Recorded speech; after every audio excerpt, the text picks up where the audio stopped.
All right, we're live. We got Anthony. We got me. Welcome, hi.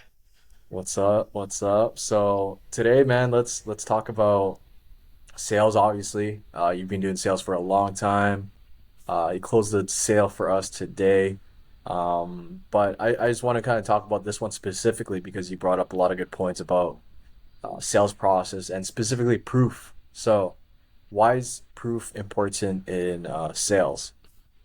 I'd say proof is very important because a lot of people, everything you say really at the end of the day just sounds like, a good idea on paper. But people really want to see uh, that what you're saying works. I could tell you, hey, listen, do 10 push-ups a day every day and you're guaranteed to lose 10 pounds. That sounds great.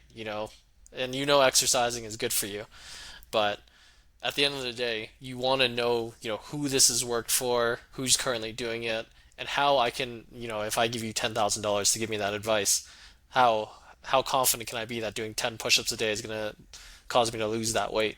And proof is a great thing. Whether you're showing, before or after photos, whether you're showing a story about how you took this fat person to skinny person or this overweight person to skinny person, that really builds confidence that Hmm. you've done this successfully in the past and that you can probably do it again. And I should probably Yeah. listen to your advice. Yeah. I mean, like that's what most of the best ads are, the before and after pictures, proof. Yeah, actually, that concept works so well that Facebook banned the before and after photo because it was too effective. Exactly. Yeah, I guess you want to take a look at like what Facebook's banned and just try to do that actually. Because it works Definitely. so well and people need proof these days because everybody's so skeptical because everybody's running ads, everybody's making these huge claims. Um and you need proof, right? Definitely. You can claim anything you want these days as long as you have an internet connection. And the unfortunate thing is some people will believe you, but as we get more sophisticated, as people realize that all these bogus claims are being made, they do want some more substance, and proof is a great way, regardless of what you're offering, whether it be marketing, whether it be a fitness program. People just want to know that this has worked in the past, this is currently working, and this is going to work for me, most importantly. So for like marketing services, how can you use proof in your sales calls? Yeah, say for example, the sale I had today. I sold a client on a $10,000 package for appointment setting, which included email outreach and cold calling in their inbound call list. A great way to show proof. I could just speak about, how our company is great at emails, great at cold Hmm. calling, great at setting appointments in general. But what really pushed that client over the edge was when I showed them a call recording from one of our successful clients.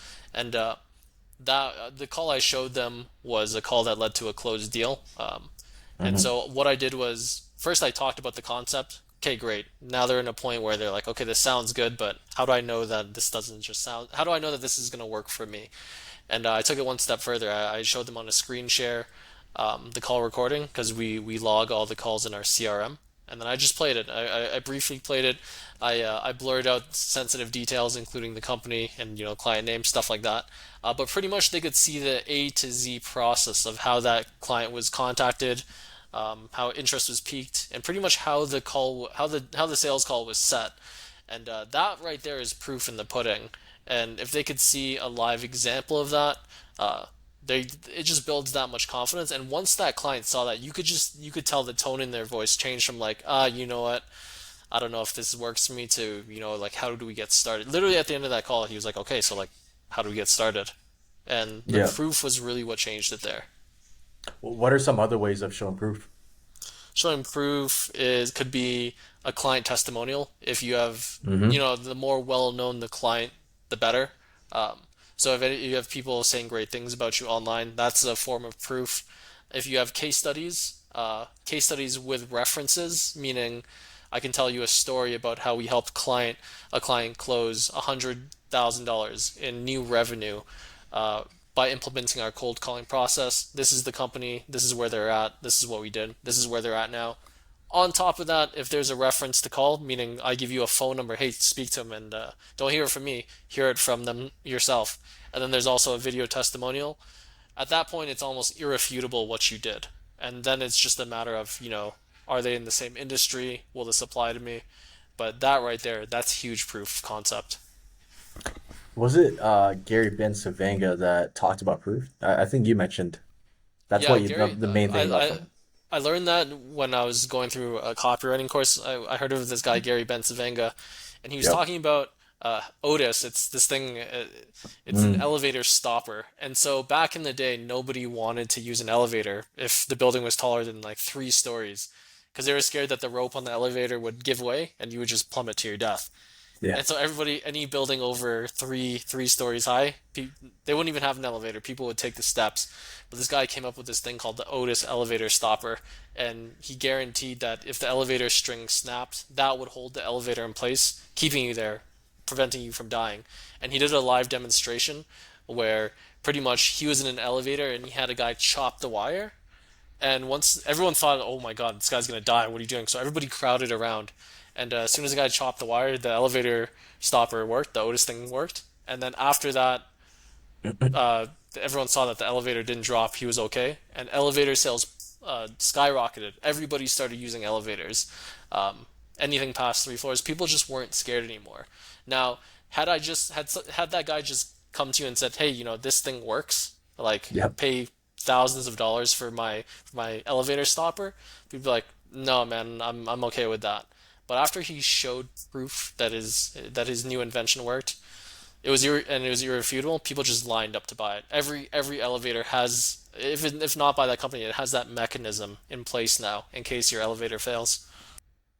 That's like the ultimate proof, a live demonstration, Yeah, because no, you definitely. can say stuff, but then if you can do a live demonstration, people see it, and some things you just got to see it to believe it. Because there are people who just blabber and say, I made this much and this much, but if you can show it or do a live demonstration, that just removes most of the doubt that they would have.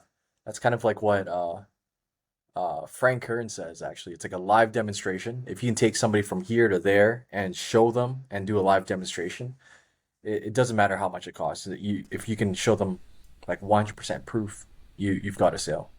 Yeah, absolutely. And that's why things like trials, Mm-hmm. that's why those things are so effective. And I know not everybody can offer a free trial. Whether you can offer a free trial or a discounted trial, anything that can show that client, what working with you is going to be like before they pay the full amount, that'll really build confidence. And that's just another form of proof. Pretty much they're experiencing your service right then and there. At the end of that trial, should be no doubt in their mind that your service works. And obviously, I only do recommend that to people who are a service-based business. Don't be like those guys who just they sell and then it's pretty much a rug pull. And then when the Like they client gets disappear. in, yeah, it happens a lot. Well, I mean, yeah, it's only good for like people who are actually good at business and good at what they do, I guess. But what are usually like the skeptic thoughts that people have on sales calls? Skeptical thoughts when on any sales calls, everyone's always thinking, well, they think best case scenario and they think worst case scenario in their mind, right? People are always Mm-hmm. thinking like, this is good, but say for example, our offer, the appointment setting, this is good, but what if I pay all this money and I don't get appointments?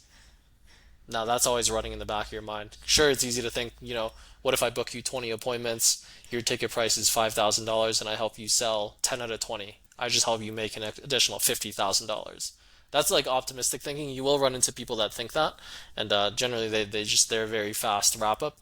But most people they think like, what if I'm that one person where he books me 20 calls and I don't close any of them? Or what if he books me these calls and they're unqualified? And then the more you speak to people that have been burned in the past, the more these objections are going to come up.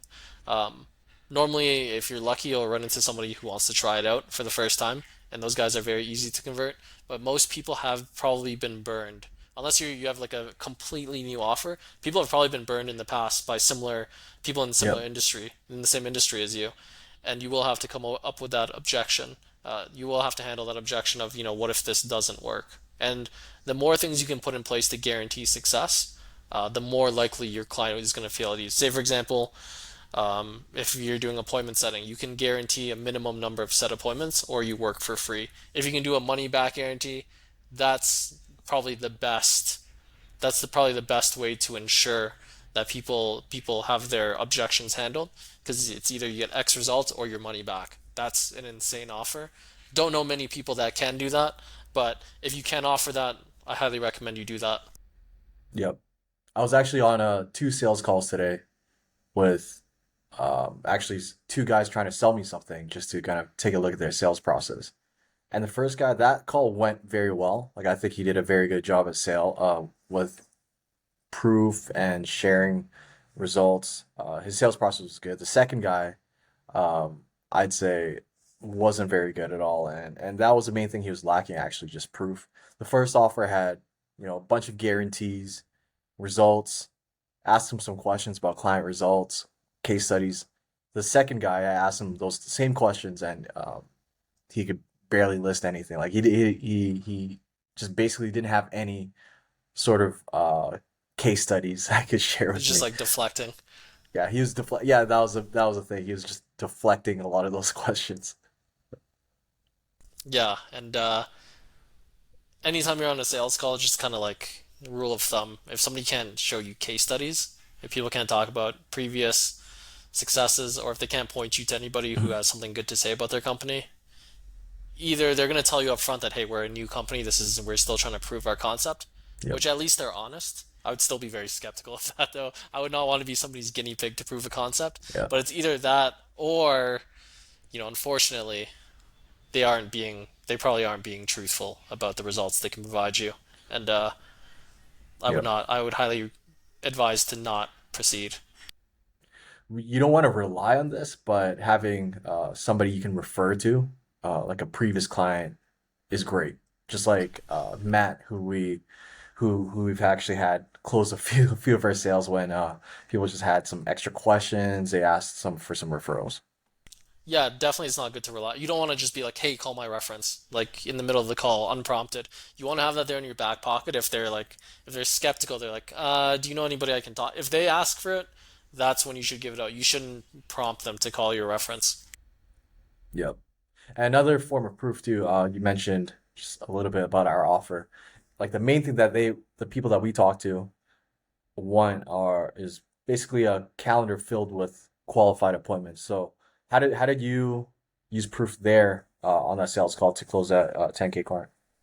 Oh yeah, another thing is proof is in the pudding. So one thing is I had access to one of my clients' calendars, and I was able to show it in a way that didn't show sensitive information.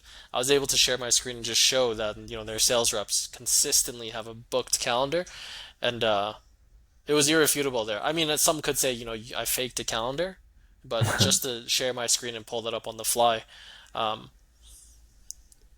it was very impressive to that client, and I just showed week by week by week a calendar consistently being full with appointments, and then not only showing them that, but on top of that, showing a call recording, an example of a call recording. Yep, It just made complete sense that what we do definitely works.